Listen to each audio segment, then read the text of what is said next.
Welcome to Nasdaq Trade Talks, where we meet with the top thought leaders and strategists in emerging technologies, digital assets, regulatory landscape, and capital markets.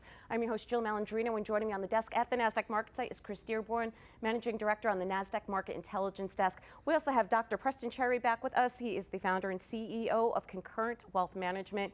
We're here to discuss the move that the market has made in 2024, how investors are approaching it heading into 2025, and we have a lot to address here, right? Chris, I mean, every day. The kickoff to 2024, the market has not looked back, and I think there was a number of surprises along the way. And the question is, how does the momentum look going into the end of the year and expectations into 2025? Expectations are it's going to be a very good year for the markets, for the IPO markets, M&A, and across the board. When you look at the administration that's coming in, it's going to be potentially a very business-friendly environment. As the Fed does start to lower interest rates, expectations are for next week of basically 100% baked in for the quarter point, which is good, and then we'll get a break after that.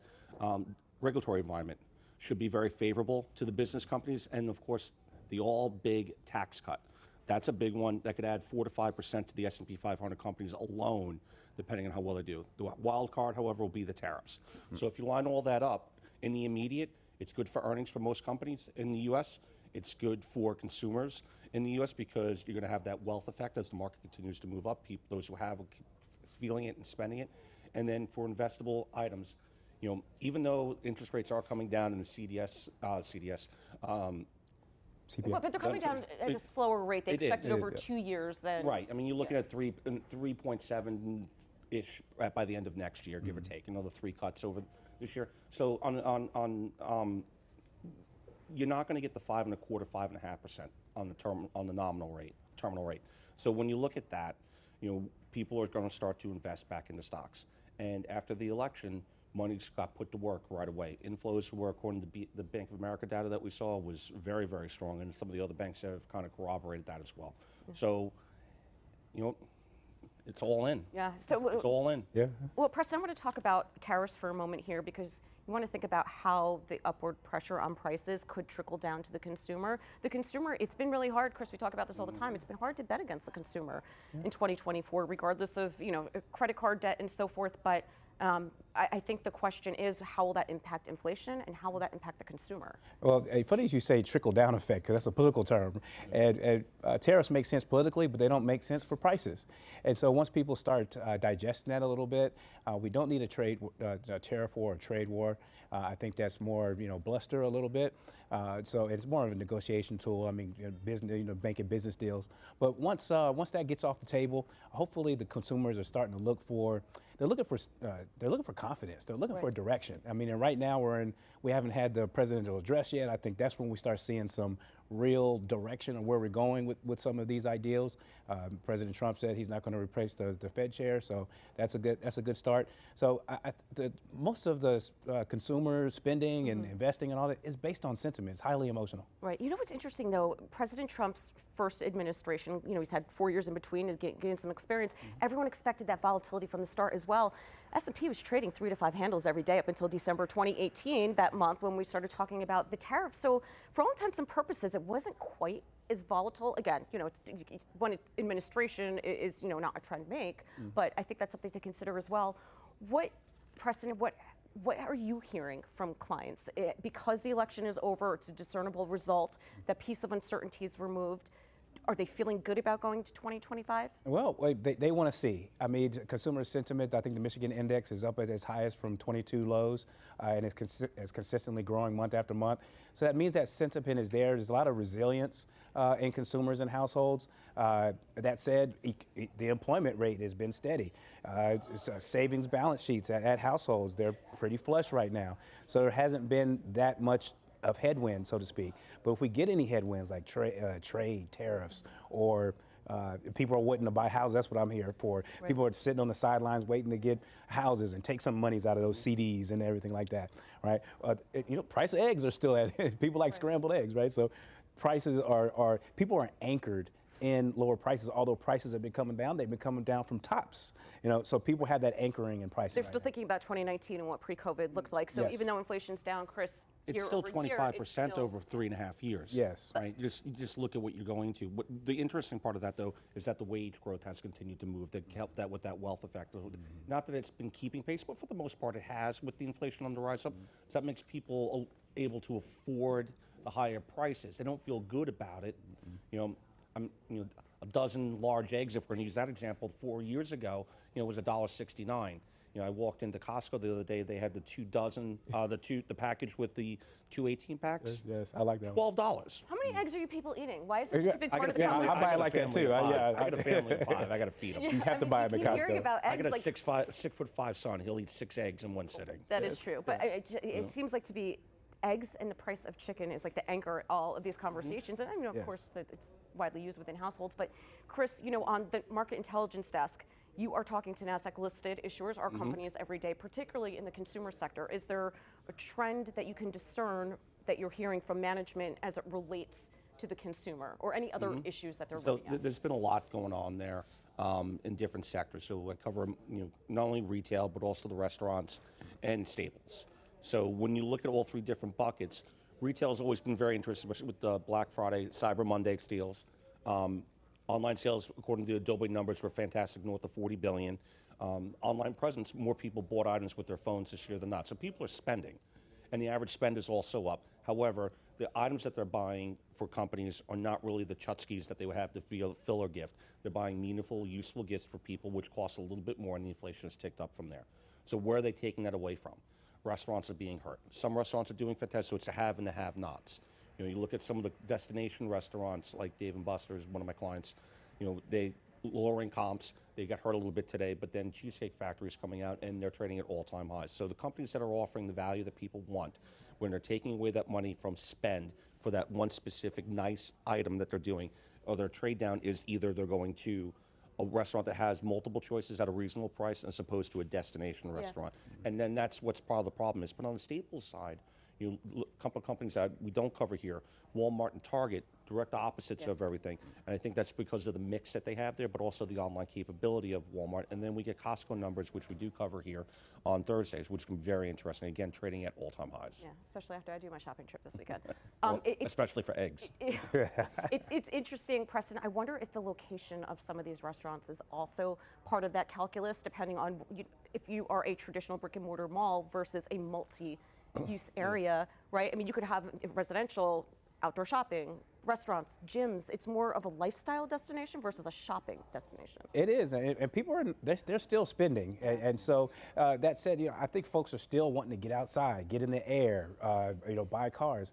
$100,000 car is almost a norm now. My goodness, it's like car insurance has tripled. But the airline stocks are doing fairly well right now, and they're at a premium right now as far as airline travel. So with the experience, people are picking and choosing their experiences, right, and where they want to go out. Because listen, rich folks, they're not having steak, out any restaurant. They'll have it at the house first. But if you have a good vibe and the like, and you have a family trip planned, then the experience, people are paying a premium for that. Yeah, I mean, as far as experiences, if it's on Instagram, it didn't happen. Right, so of course. That's why you have to have this destination. I'll add to that real quick. When you look at the 3 major buckets of incomes, higher income, middle income, and low income families, the higher tier income, and Walmart alluded to this on their earnings call, has been trading down to the last couple of quarters, shopping at Walmart and everything else. Middle tier has also, the middle income families have also traded down. The families that have been getting hurt with this, not only with the inflation prices, but also most of them with the wages, while they are rising, aren't keeping up with the cost of inflation where they have to spend, are the ones who are suffering. So the companies that cater to that lower income bracket are not seeing the same growth potential as the companies that can encompass all of that. And that's why Walmart traded to an all-time high, where Target took a 25% haircut. Yeah, and wages could be a very big headwind, because as far as confidence again, are people going to be confident in their wallets? And middle America, you have your income challenge, and you have folks that are flush with income and assets. But middle America is huge. I mean, so folks that are at Target or Walmart, particularly Walmart, it matters significantly. And if they lose confidence in any type of wage increases, then you can see folks start taking money off the table very quickly. Yeah. I think that comes back to the tariff conversation and cost of inputs. into, how companies are making their products or developing their services, it's only going to make it more expensive because again, they're not going to be happy about having their margins compressed. It has to go somewhere. So again, it's a wild card. He's not, Trump's not even in office yet. We haven't even had his first 100 days to benchmark anything against. It's all conjecture at this point. So things being equal. It is, but the markets are also starting to like his picks for key positions now. I mean, well, the digital assets as an example. Right. Yeah. Well, pick the last couple of picks. The markets really are starting to like his picks. Especially the FTC. Yeah. And with that, you're starting to understand where he's going to go with this. It's not going to be all over the place like it was when he came in the first edition, where you had you're fired, you're fired, you're fired over and over. He's bringing in quality people who are like-minded, business-friendly, who want to get things done, and hopefully that'll turn over well for one, our economy, but also two, our stock markets. Right. Well, the whole thing is too, this administration benchmarks itself to the economy and to the stock market and to having leadership positions around the world, whether it's technology, security, and so forth. So, and they're very vocal about it. It's known that this is how they're benchmarking. It's a big change from the prior. Yeah. And we're about to find out. So buckle up. So we'll see. Yeah, but you know what though, Preston? Let's talk about it from the financial planning literacy side of it. Yes. Just because the market is doing well doesn't mean everyone is doing well. The market and the economy are two very different things. I know this is your passion coming into, having your own wealth management firm to be able to deliver these messages. So I think it's important to recognize, while we see green on the screen, it doesn't translate into everyone else feeling the same way. That's true, but also with middle America and folks a little bit above, folks have 401ks, and so if they're employed, all right, folks just want to go to Target and Walmart and Costco and shop well and get their needs if they're having that good experience. If they're employed, if wages are maintaining, and prices can continue to come down, and then people have that sense of hope wherever they are on the economic scale. Then they can say, you know what, I can go to that next ladder if the market and the economic market are friendly to us. So it's a sense of hope. Yeah. And if people have a sense of hope, then they'll hang in there. Another trend I've been noticing too on the interviews that we do around emerging technologies such as climate tech and so forth, you're hearing more companies wanting to partner up, whether it's public-private partnerships, to help reskill or skill up. And that's when you start thinking about well-paying salary jobs, and then that kind of creates the wheel in the economy. So I think this is a little bit existential. That could be a catalyst. If you're worried about AI is going to supersede my job, or I hear more about upskilling and training for the right skill sets. It's a must. I mean, folks, you're hearing a lot. It's like, what's next for us? You have certain demographics that say that they're being eschewed from the hiring market and worried about AI and machinery. And if they don't, again, we're back at hope. I think someone said famously, "Is the economy stupid?" Right? I think. Yeah. Right. And if folks don't feel that they're going to be a part of what's coming next, then they pull back, and not very good things happen. Yeah. So we have to make sure that folks are gainfully skilled and included in what's next. Yeah, well, I mean, even think about it from the trades perspective. If I knew then what I know now, right? Trades, think about all these data centers that are going to have to be there to meet the energy demand.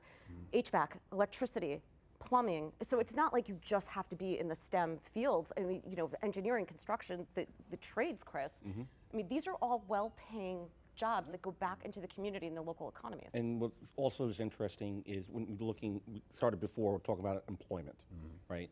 The non-farm jobs report last week was actually pretty good.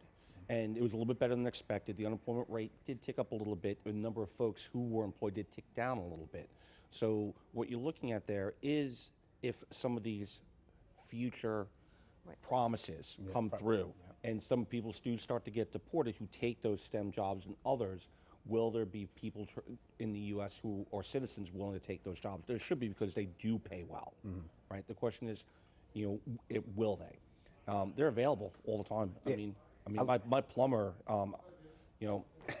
he does very well. Right. He does very well. I mean, not only do you have the trades, but you have the business aspect of it. Yep. Yes. Well. Yes. I mean, with rates trickling down a little bit, I mean, quarter by quarter, then that's also a signal of sentiment of being business owner friendly. They can take risk, shake up the economy a little bit. Folks can start redeploying that cash out into the Cost of capital is 100% coming down. for sure, Yep. right? For sure. And again, we're getting back to the homes. It goes back to hopes and dreams. Can people shop well or invest in themselves, even the skill sets? And speaking of jobs, folks have to have the want to. I remember my dad, he moved from Kansas City when Ford was going under a little bit because he used to work the lines, right? And he said he went to California, went to Houston, and we ended up in Houston. That's where I was raised. But folks have to go where the jobs are and know that this next wave is coming, as far as wages are concerned, to upskill themselves and get ready for the adjustment. Especially operating in a remote and hybrid environment. It's not like you have to be married to one specific location. I mean, you're in Wisconsin. I'm in Wisconsin right? right you now. don't have to be in New York No. to be a financial planner, and you're able to diversify that skill set. So it's not like you have to be in one location.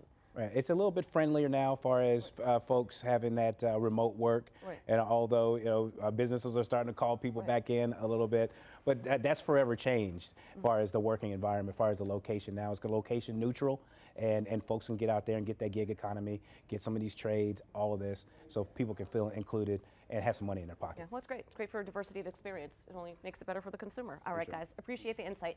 Thanks for joining us on Trade Talks. I'm Jill Malandrino, Global Markets Reporter at Nasdaq.